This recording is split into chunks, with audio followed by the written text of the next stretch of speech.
Welcome to the Wandiology podcast, where we learn and demystify astrology as a tool to gain a deeper understanding of our energetic signatures and our interactions with the world. So, today we'll be going through Pisces, through the houses. And yeah, this is the final episode of the entire series. So, I'm excited, I'm happy, and I hope that you guys have been learning about your signs and like a little more. I hope you have a little more depth about astrology. So we'll just get right into it. Pisces in the first house, which means all my Pisces risings, which is the rarest rising sign to have, first of all. So we're special. I'm a Pisces rising.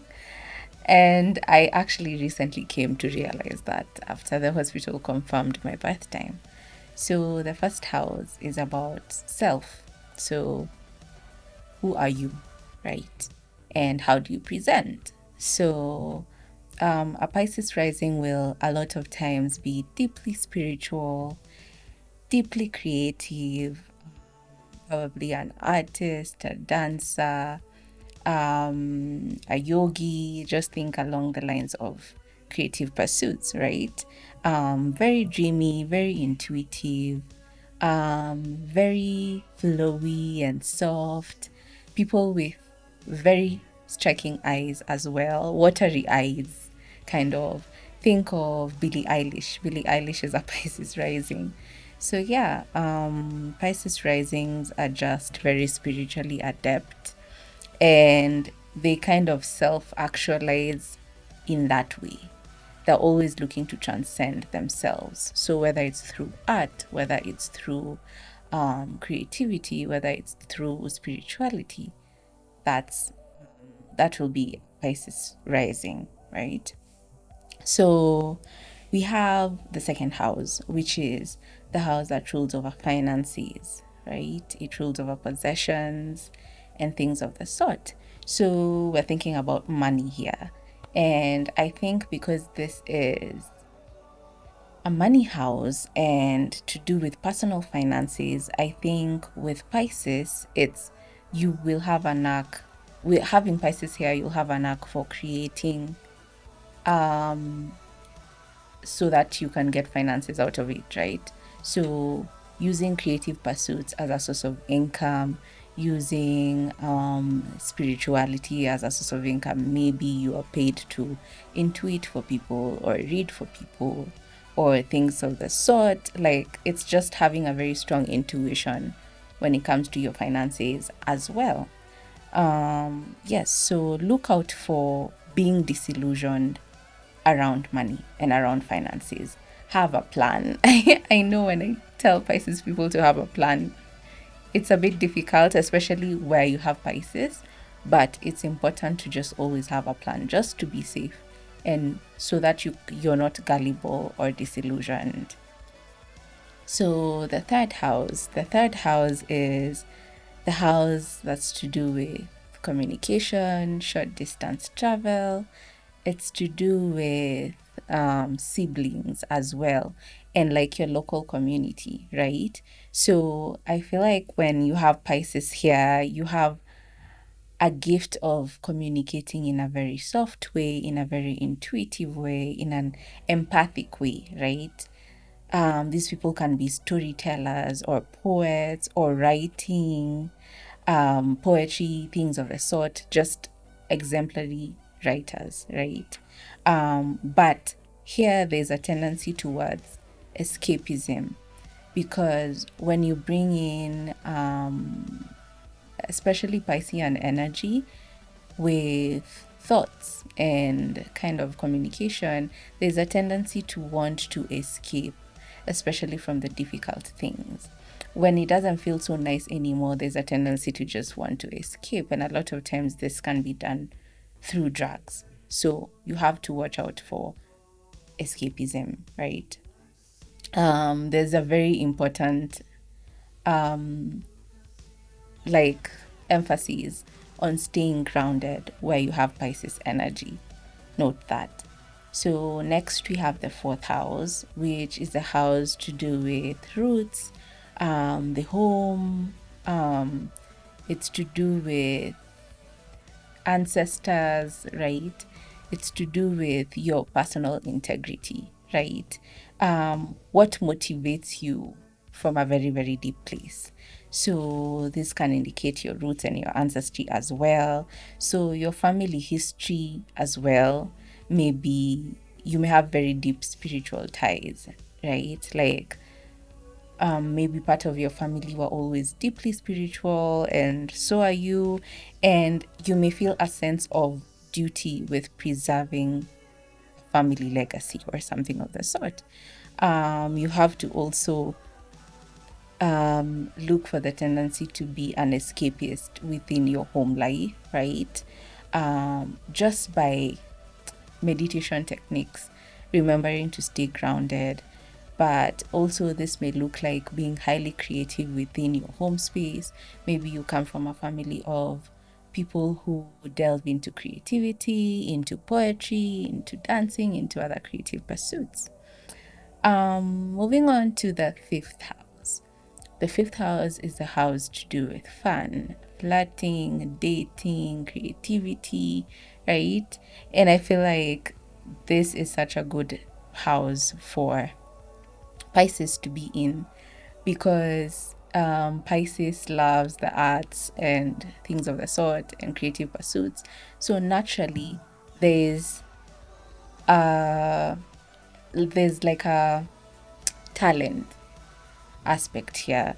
There's an ease of being creative, and there's an ease of just having fun and doing all these fun things, expressing yourself, and things of the sort. So, here now, especially when there's the energy of Pisces in the fifth house, and we're creating and we're doing art, again, there's a need to be grounded, because balance in everything, guys. So as much as you're having fun, make sure it's realistic and it does not deplete you, or it's not harmful to you, right? So you need to find a healthy outlet for your creative pursuits, in short. But this is like beautiful energy for creating. So moving on to the sixth house, and having Pisces in the sixth house, I think, can be a little tough, because you have an energy here that wants to flow in the house of duty and responsibility and health. And because this is kind of like very I want to say Virgoan characteristics, right? So there can be a tendency here to be drawn to alternative forms of healing. And because Pisces is to do with intuition, you can have a natural intuition towards health matters and healing your body and things of the sort. This is how this energy can manifest positively, right? Or you can have a deep empathy for your coworkers, for people in your job, even for yourself, right? But here is where, especially, there can be a tendency towards escapism through drugs. Try and make sure that in your daily habits, there are healthy outlets, right? So it's either become a health freak or become, like have some unhealthy tendencies. So be very careful with escapism. Wherever Pisces energy is in your chart, be very careful with escapism. So there's a natural gift here for healing, because again, Pisces, intuition and spirituality and empathy, and then the sixth house where we have health and we have wellness. When you bring those two things together, there can be a gift for self-healing and also healing other people, right? And also that can be part of your daily job.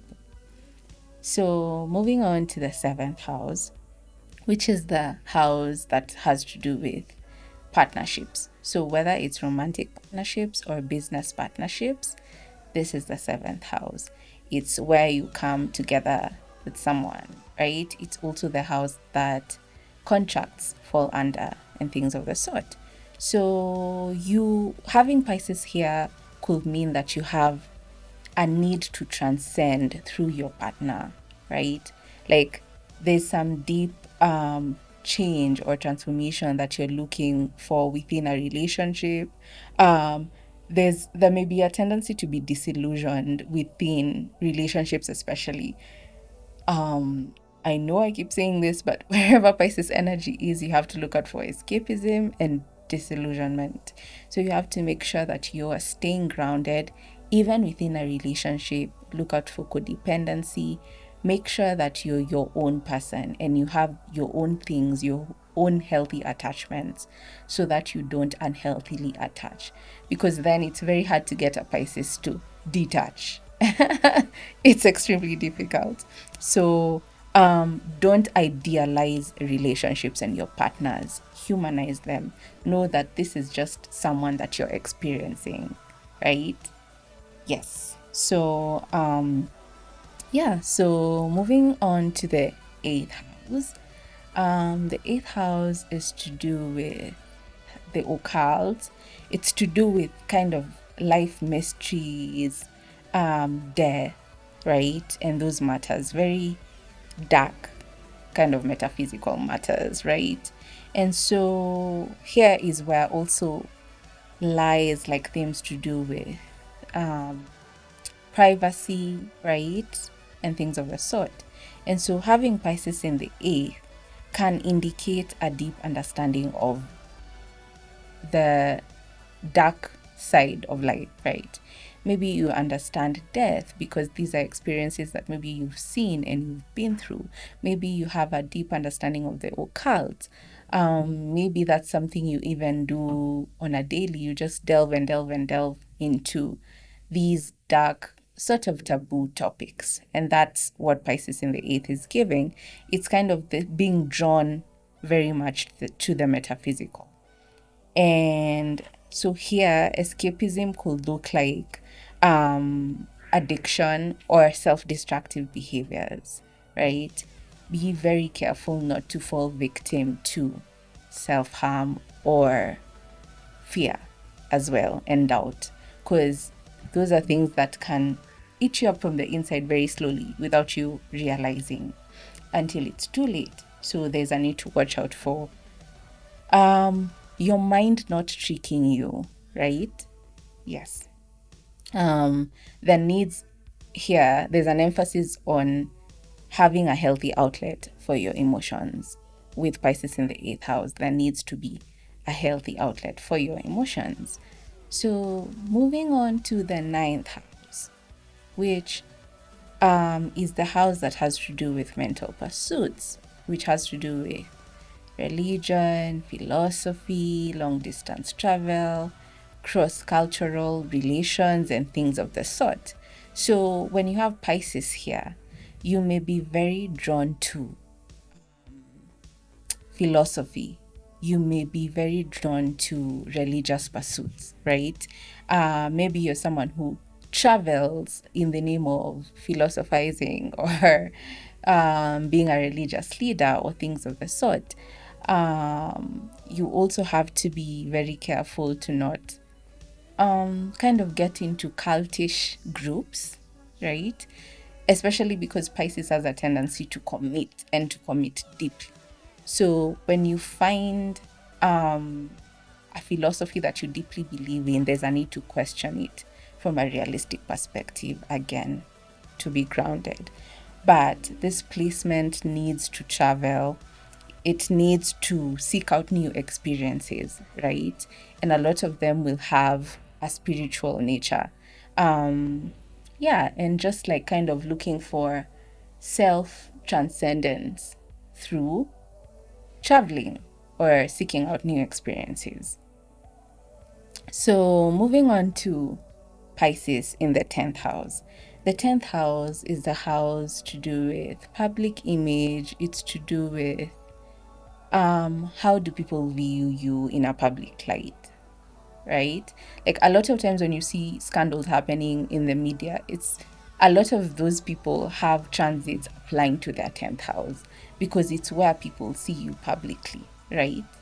So if you have Pisces in the 10th house, this means people can see you publicly as a deeply spiritual person, or as an escapist, or as a deluded person, or as a highly creative person. It depends on how you'll choose your expression of this Piscean energy. So you're someone who is drawn to creative and artistic pursuits. A lot of people with Pisces in the 10th are artists, they're poets, they're writers, and they're people who deeply believe in what they do. Um, Also, there's a strong desire here to help people, kind of like missionary work, kind of like humanitarian work. And with Pisces energy, there's always a tendency to just pour your heart out for other people and give and give and give. So that's why this can look like missionary work. It can look like spiritual work, volunteer work as well, and so forth. You need to look out for being disillusioned within your career, right? People playing you within your career. Because when people play games, you kind of are just looking at everyone and romanticizing the entire situation. And there's a real need to know what space you're in. I feel like the best advice I can give Pisces is have spatial awareness. Like, look at the people and really decipher if that person has good intentions or not. Because sometimes you can kind of like, your dream maybe could be like, I want to be in a movie. And then you go to the movie set and you find that there's someone plotting against you in the movie set. But for you, because you romanticized it so much, you're disillusioned in that regard. And so there's a need to kind of like see the details and have a spatial awareness, right? Yeah. So Pisces in the 11th. The 11th house is to do with groups, communities, right? Hopes and dreams. It's to do with humanitarianism. It's to do with friends as well. So what are your networks and your friendships, and how do they look like? So with Pisces here, this could look like someone whose social circles are highly like spiritual groups. Like, you guys go and meditate together, you guys go and read the Bible together, you guys go whatever sort of spiritual experiences. Those are the groups you like to be around, right? You could also be in creative communities, right? So these are friends where you create art together and things of the sort. But there's a real importance here to have Pisces with your friend groups. Don't let everything intermingle with each other. Yeah. So if we're going to, for example, do a creative project, let's have kind of like rules around that, professionalism around that. And that way your life does not become too messy or disillusioned. So, yeah. So the 12th house, which is our final house, is the house that has to do with transcending spirituality, hidden things, so hidden enemies, even hidden friends, I guess. It has to do with institutions. So, for example, mental health institutions, hospitals, things of the sort. And it also has to do with isolation and seclusion. So, when you think about Pisces here, you'd think this is a good energy because it feels like it coincides with some of the Piscean themes. And true to that, it does. So here, if you have Pisces in the 12th, you have a very strong connection to your subconscious mind. You're able to see through things that are hidden, right? So this gives someone who is highly intuitive and probably someone who possesses psychic abilities to that point, right? So, Pisces in the 12th is an energy of just delving and delving and delving. It's like just looking into the abyss and getting lost there. So, there's a real importance to be able to have tools that pull you back into reality, because sometimes you can be too involved in the spiritual world. And we know too much of something is not okay. Like, so when we speak about spirituality, of course, that looks different to everyone. But for example, when I think of this, I think about, for example, practicing forms of magic, and then you get to a point where your curiosity is insatiable, and right, and you need to know the limits within which you're looking for these hidden things. Sometimes hidden knowledge is hidden for a reason, right? And so there's a real importance to meditate here, to be grounded, to have tools that kind of like snap you back into reality, and to also focus on your day to day, right? But this gives a highly intuitive person. There could also be a tendency to be fearful, to be doubtful, to be worrisome here, because you kind of have access to all this knowledge of your subconscious. You know, sometimes our minds are very funny because they hide the things that our mind like hides the things that it feels we don't need in that moment. For example, when you're traumatized, your mind has a way of repressing that trauma until a point where you can handle it. And that's what I mean with the 12th house, is the themes sometimes can be very heavy. And so you have to like be aware of what you're seeking and know your limits. Know that you also have limits. Okay. So if it feels overwhelming, take a break, go back to your normal day to day and things of the sort. So that brings us to the end of this episode, and to the end of this series, and to the end of the astrological year.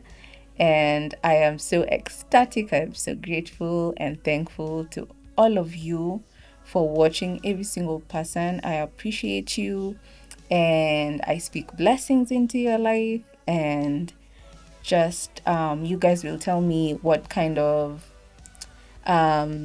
thing you'd like to learn next. And yes, so moving into our new astrological year, which is I think March 19th. I hope we'll keep learning together. And thank you so much. And I don't know, I don't feel like saying goodbye, but goodbye. And yeah, love you. Bye.